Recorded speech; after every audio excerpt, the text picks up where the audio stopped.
یه روز 10 انگلیسی همه رفیقاشو دعوت میکنه از 1 تا 9 عدد انگلیسی، غیر از 8 حال نمیکرده باشه تو نهی اومدی هم میزنن. آقا حسین روز مهمونی میشه و همه عددا میان از 0 تا 10 غیر از 8. عدد 10 هم خب رئیس بوده بالا دوبلکس و شروع میکنه پله اومدن پایین، میبینه این 8 هم اومده و اون وسط هم داره غیر میده. میبینه اون وسط یه دونه میذاره تو گوشش، میگه مرتی که من بهتون نگفتم نیا. گفت من 8 نیستم، من 0م، شال بستم دارم عربی میرقصم. شده 8. ما توی خانواده خیلی عجیبی به دنیا اومدیم، همه قد بلند، حتی به غیر از من. بعد خدا به اندازه قدمون هم به ما دماغ داد. یعنی من که با این قد این دماغو دارم، شما حساب کن برادرم با 2 متر قد دماغش چقدره. این وقت که به دنیا اومد پرستار برادر من آورد داد به مادرم، گفت خانم تبریک میگم، دماغی که به دنیا آوردی پسره. همونجا بابام اسمش گذاشت اکبر، حالا به خاطر این گذاشت اکبر. بعدش هم که بزرگ شد یه شعری هم براش گفت که ناگه دماغی از در آمد، بعد از 2 ساعت اکبر آمد. برادر من وقتی که نفس میکشید تو خونه ما، خب یه خود اکسیژن کم میومد، یعنی پنجره رو وا میکردیم هوایی بیاد. یه بار یه نفس عمیق کشید، این همسایه بغلمون تنگ نفس داشت مرد. ما تصمیم گرفتیم بهش گفتم آقا بیاریم چه بریم دماغ رو عمل کنیم. موقع بریم تو مسیر مطب که داشتیم میرفتیم، این پلیس پشت سرا میگه راننده 206 راننده 206 آرنج بده تو. داشتم گفت با ما کدام مورد که دماغ بده تو دیگه، چی گوشی بیرون. رسیدیم مطب. به من از که مطب رسیدیم، خب من یه خانم خیلی خوشگل تازه دماغش عمل کرده بود نشسته بود و ما اینجوری رفتیم نشستیم بغلش تو مطب. یه خوره گذشت خانم این نگاه به من که گفت چی؟ خانم من چیزی به شما نگفتم. یه خوره دیگه گذشت گفت چی؟ گفتم خانم من هیچی به شما نگفتم. گفت ایک بیری با تو نیست، نور عدسه میکنه. یه بار تو اونواتت شده. گفتم چی؟ گفتم چی؟ گفت هیچی. گفتم منم دارم عدسه میکنم. رفتیم دکتر، خانم دکتر سرش پایین بود، با برادرم اومدیم وارد مطب شدیم. خانم دکتر گفت جانم. گفتم شما سرت بیاری بالا متوجه میشی. گفت چی؟ گفتم عافیت باشه. گفت برای چی؟ گفتم مگه عدسه نکردی؟ گفتم میگم چی؟ گفتم ها هیچ، میگم برادرم شما ببین سرش آورد برات دماغ داغ شما رو دید. گفت والا من جراحی پلاستیک و زیبایی خوندم، این راه و ترابری نخوندم. این چیه برای تونل بریم اون اونجا درست کنیم. داشتم از اضافه دماغ داداش میتونم یه داداش دیگه به تحویل بدم. و خودت هم فکر نمی‌کنم دماغت مشکلی داشته باشه، کلت کوچیکه میخوای اونو بزرگش کنی. دست از پا درازتر، یعنی دماغ از پا درازتر. از مطب اومدیم بیرون، دیدم آقای بیرانوند داره ماشین پیاده میشه. ما هم مثل خوره‌ها دویدم سمتش. گفتم آقای بیرانوند خیلی عذرخواهی می‌کنم میشه یه سلفی با هم بگیریم؟ گفت بگیریم. آقا ما گوشی رو گرفتیم، من گرفتم، نگاه کردم دیدم من هستم اون نیست. گفتم شما بگیر. اون گرفت، دیدم اون هست من نیستم. گوشی دادیم یکی گرفت، الان اون نیست. بعد در مورد قد خودم هم واقعیتش من آرزو به دل بودم همیشه با یکی اقلا اینجوری صحبت کنم، میگم سلام خوبین؟ چه خبر؟ همیشه اینجوری ام. آقا سلام، اراده، خیلی مخلصیم، قربون شما برم.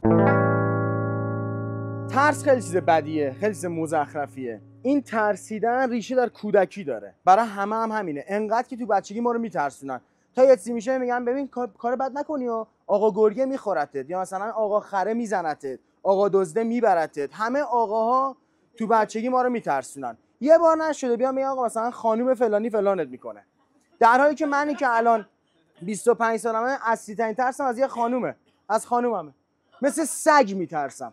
چرا دروغ؟ همه هم مثل من، تمام آقایان میتونن این شما سکوت کن، شما مجردی، متأهلا میتونن الان نظر بدن. من گفتم که با ترسام مقابله کنم.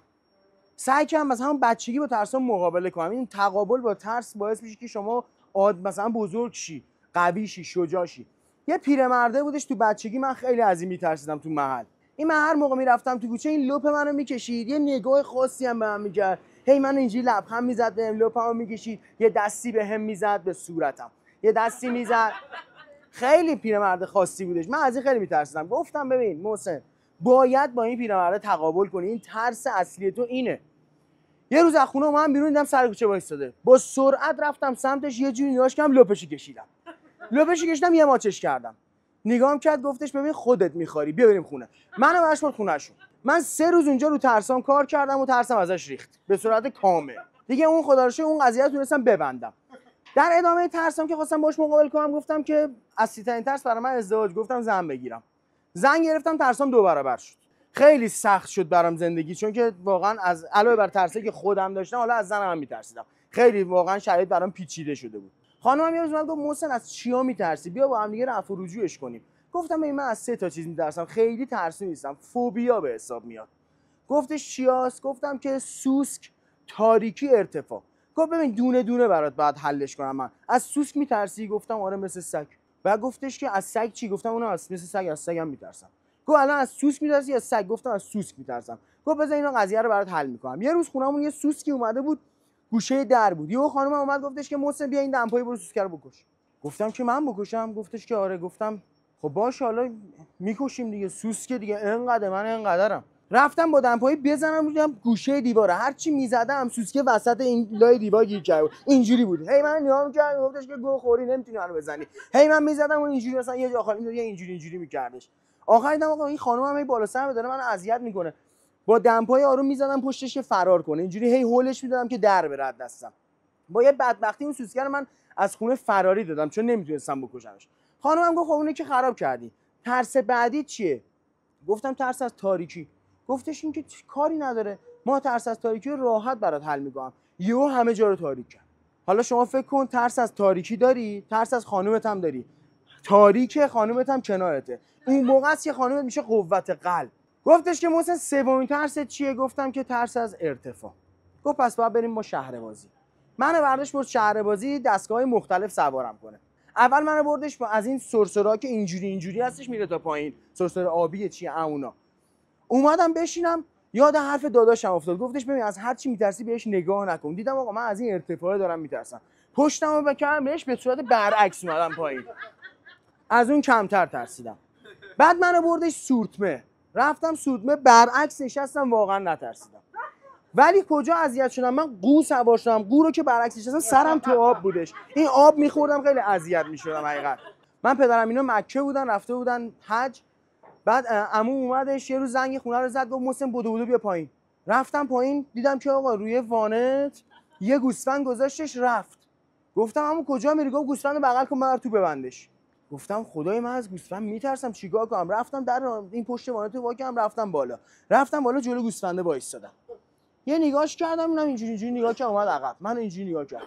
گفتم که ببین داداش یه حرکتی کن، خودت با پای خودت برو تو، خودتو ببند، چون اگه من ببندمت بعد میبندم تو، پدرتو در میارم. یه نگاه کرد بهم، یه ذره اومد عقب، گفت بیا. گفتم که کجا بیام؟ گفتم تو چرا فارسی صحبت میکنی؟ گفت تو اسکلی، من فارسی صحبت نمیکنم. من قشنگ حرفاشو میفهمیدم، داشتم باهاش قشنگ مکالمه میکردم. هی رفت عقب اینجوری سرش خم کرد، دستش گرفت پشتش اینجوری کردش و یهو حمله کرد به من. من دو دستی گرفتم گوسفند رو. دو دستی گرفتم، یه خورده آبریزش بینی داشت، مالی دینجام خیلی. ولی چون خیلی میترسیدم اینو یه جوری گرفتم تا حیات خفه شد. دیگه به قربونی کردن نرسید، گوسفند خفگی فوت شدش. گفتم آقا من برم سراغ آخرین ترسم، ترس دیرینم، یعنی ترس از گندلات محل. ما یه کسی تو محلمون بود به صورت خیلی عجیبی گنده بود. این من هر سری میدید به من کار میگفت. یه سری مثلا میرفتم فندکش پر میگم، گفتش بچه کوی برو این فندکو گاز بزن بیا. گفتم که این کوهی میگن منظورش این بچه‌ایه که تو کوه بزرگ شده، کیو بعد میگن. رفتم فندکو پر میکردم میبرم، یا مثلا هی من صدا میکردم میگفتش برو برام شیر و کیک بخر، برو برام خیلی منو اذیت کرد. از بچگی زنم گرفته بودم ولم نمیکرد. گفتم من با این مقابله میکنم. یه روز زنگ خونه رو زد، گفت بپر بیا پایین ببینم. بدو رفتم پایین، گفتم جانم خیلی مخلصیم قربونت برم جانم. گفتش که بدو میری سر کوچه 10 تا سنگک 2 ور خشخاش میگیری برام داری میاری. گفتم محسن با این مقابله میکنی. باش مقابله کردم، رفتم 8 تا بربری بدون خشخاش گرفتم. پدرشو در آوردم، من دهنشو سرویس کردم. ببین منو هر روز مثل سگ میزد، ولی من حرفاشو گوش نمیکردم. میفرستادم شیر کیک بخرم، شیر کاکائو کیک می‌خریدم، هر چی میگفت برعکسش میکردم.